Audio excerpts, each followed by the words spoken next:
ഇന്ന് സിംടോക്സിൽ ചർച്ച ചെയ്യുന്നത് ദയാവധത്തെക്കുറിച്ചാണ്.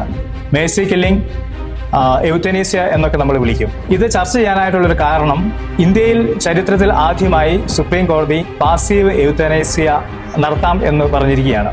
അതിന് കാരണമായിട്ട് വരുന്നത് ഉത്തർപ്രദേശിലെ ഗാസിയാബാദിലെ ഏകദേശം 32 വയസ്സ് പ്രായമുള്ള ഹരീഷ് റാണ എന്ന വിദ്യാർത്ഥി, അദ്ദേഹം പഠിച്ചുകൊണ്ടിരിക്കുന്ന സമയത്ത് ഒരു 4 നില കെട്ടിടത്തിൽ നിന്ന് താഴെ വീഴുകയും അദ്ദേഹത്തിന് ഗുരുതരമായിട്ടുള്ള ഒരു പരിക്ക് പറ്റുകയും ചെയ്യുകയാണ്.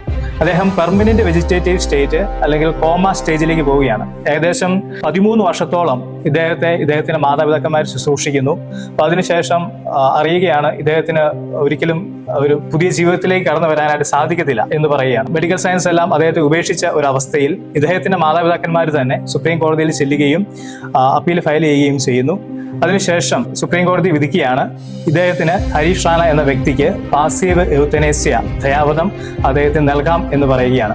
ഇതിന്റെ പശ്ചാത്തലത്തിൽ ഇന്ത്യയിൽ ഉടനീളം ഇതൊരു ചർച്ചയാവുകയും ഒത്തിരിയേറെ ചോദ്യങ്ങൾ ഇതിനെതിരെ മതത്തിന്റെ പേരിലും സമൂഹത്തിന്റെ ഇടയിൽ നിന്നുമെല്ലാം ഉണ്ടാവുകയും ചെയ്യുന്നു. ഇന്ന് നമ്മൾ ചർച്ച ചെയ്യുന്നത് ദയാവധത്തെക്കുറിച്ചുള്ള കത്തോലിക്ക സഭയുടെ നിലപാട് ആണ്. അതോടൊപ്പം തന്നെ ദയാവധം അംഗീകരിക്കപ്പെടുമ്പോൾ അല്ലെങ്കിൽ അത് ചെയ്യാമെന്ന് പറയുമ്പോൾ സമൂഹത്തിൽ ഉണ്ടാകാവുന്ന നെഗറ്റീവും പോസിറ്റീവുമായിട്ടുള്ള നിയമത്തിന്റെ ഇമ്പാക്റ്റുകൾ എന്താണ് എന്നുള്ളതാണ് നമ്മൾ ചർച്ച ചെയ്യുന്നത്.